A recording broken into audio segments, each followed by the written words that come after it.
Okay, so as many of you know, Christopher Nolan recently released a little known film called Oppenheimer, and while it had a star-studded cast list, one actor in particular really caught my attention. Alden Ehrenreich had the job of playing the supporting role alongside of one of Hollywood's biggest names, Robert Downey Jr. And walking out of that movie theater for the first time, I found myself confused as to how this actor had slipped under my radar in the past. The emotional weight and intensity he brought to an unnamed aide to Louis Strauss was something I just could not ignore. Shortly after my essay on Andor had gained a little bit of traction, and I had seen Oppenheimer for the 5th time, I knew exactly what I wanted to do next.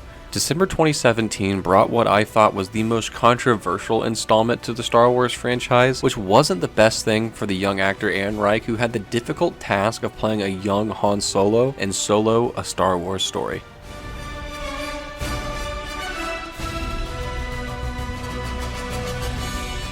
Now, like I stated in my Andor video, which you should definitely check out if you haven't already, Solo stands out as a Star Wars film that offers the same refreshing change of pace from the grand galactic space battles and the Jedi-centric narratives. Instead, it dives deep into the criminal underworld of the galaxy, introducing us viewers to a different aspect of the vast universe. This shift in focus allows for the exploration of themes such as loyalty, trust, and the moral complexities of living on the fringes of society. The film's darker tone and morally ambiguous characters give it a distinct flavor, setting it apart from the more traditional Star Wars fare. One of the most compelling aspects of Solo is its telling of the origin story of one of Star Wars' most iconic characters. Alden's portrayal of the young Han Solo is both charismatic and endearing. By delving into Han's past, the film provides the audience with a valuable insight into this complex character we first meet in A New Hope. Now, I'm sure like many other people, when I first saw Han on screen, I was instantly intrigued by this cynical, yet somewhat compassionate looking smuggler. Not to mention, having a Wookiee as your co-pilot makes you 10 times cooler. But who was he really? How did this guy come to be best friends with a Wookiee? And what the hell is the Kessel Run? And like many other people, I wanted to understand this guy's backgrounds, the motivations behind his actions, and the events that shaped him into this cold, badass smuggler we later meet. The film opens on Corellia, where we're introduced to a young Han Solo as a scrappy, street-smart orphan trying to survive in the grim underworld of the Galactic Empire. We learn of his dreams to escape the planet with his first love, Kira, only for it to be thwarted by the White Worm Gang, leading for Han to enlist in the Imperial Navy. Now, this leads to him receiving the surname Solo, which personally I still have mixed feelings on. I don't really understand why origin stories have to include this scene of these characters getting the name or surname that we've known them of for this whole time. At the end of the day, we all know what we're watching, who Han Solo is, so trying to make some big reveal or big moment in the movie out of that just felt a little unnecessary in my opinion. I don't think anybody went to the theater in 1999 thinking, man, I really hope we understand where they got the origins of the name Skywalker. Shortly after joining the Imperial Navy, Han is thrown to the front lines of the muddy Battle of Mimban.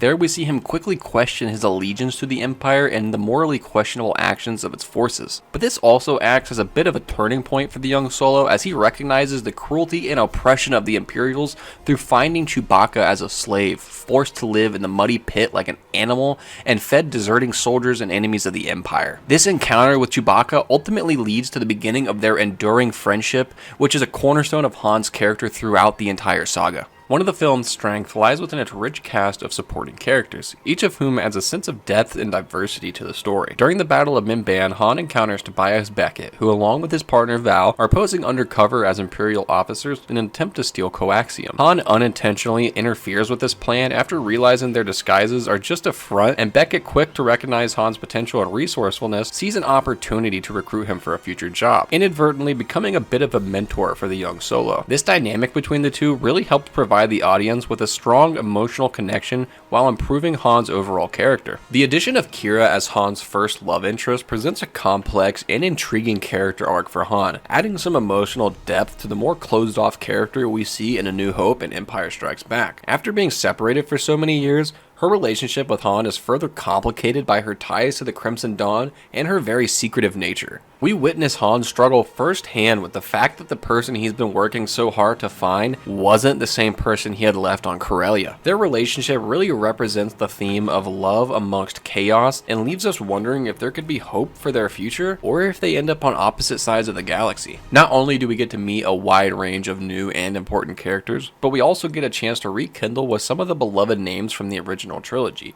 One being Lando Calrissian. One being Lando Calrissian. The film introduces the two's somewhat friendly rivalry with a game of sabacc, which becomes a bit of a symbol for their relationship. This game becomes a pivotal moment for the two, laying the foundation for their rivalry and mutual distrust for one another. Throughout the course of the film's events, Han and Lando go through numerous trials and challenges together, and with these shared experiences, building a level of camaraderie and mutual respect that sets the stage for the status quo existing between the two when we first meet Lando in Empire Strikes Back. Now, one thing the film does not shy away from is integrating key Star Wars elements. It's delved into the origins of Han and Chewie's friendship, how Han acquired the Millennium Falcon from Lando, and one of my personal favorites, the infamous Kessel Run. Director Ron Howard masterfully wove the Kessel Run into the story's narrative, making it more than just a throwaway line of dialogue or some half-assed scene that didn't achieve what it was meant to. Not only does it allow for the newly introduced characters such as L337's unique navigation abilities to have a major effect on the storyline, it also does a great job depicting the Kessel Run as this heavily used smuggling route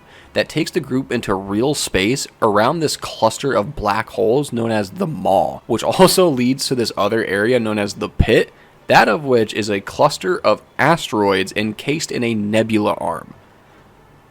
Jesus. Not only do they do an amazing job getting you to feel the anxiety and adrenaline the crew feels navigating through this place, they brilliantly found a way to show us Han's struggle to navigate this maelstrom of asteroids on his own. Up until this point, Chewie really wasn't the official co-pilot of the Falcon. We see Kira struggle to understand what Han is wanting her to do, only for Chewie to step right in and help Han fly his way through this intense landscape, while the original Asteroid Field soundtrack from The Empire Strikes Back blasts in the background, bringing it all together beautifully in front of your eyes. That was something I appreciated, as I feel the soundtracks from the original trilogies as well as the prequels get left out of these Disney products a little too much. I'm not saying the shows or films shouldn't have their own original soundtrack, but in certain times like these where the music is almost necessary to the scene, I think the OG soundtracks will always come out on top. With its unique perspective on Han Solo, outstanding supporting characters, stunning visuals, and the deep dive into the key mythos elements all contributing to its value, it may not have achieved the same level of acclaim as its predecessors or future titles, but it definitely deserves to be recognized for its contribution to the Star Wars lore and its ability to stand on its own as an entertaining adventure within the Star Wars universe. So I implore you, go give Solo a second watch and see for yourself if you think it really deserves the hate or if Solo really is a misunderstood Star Wars story.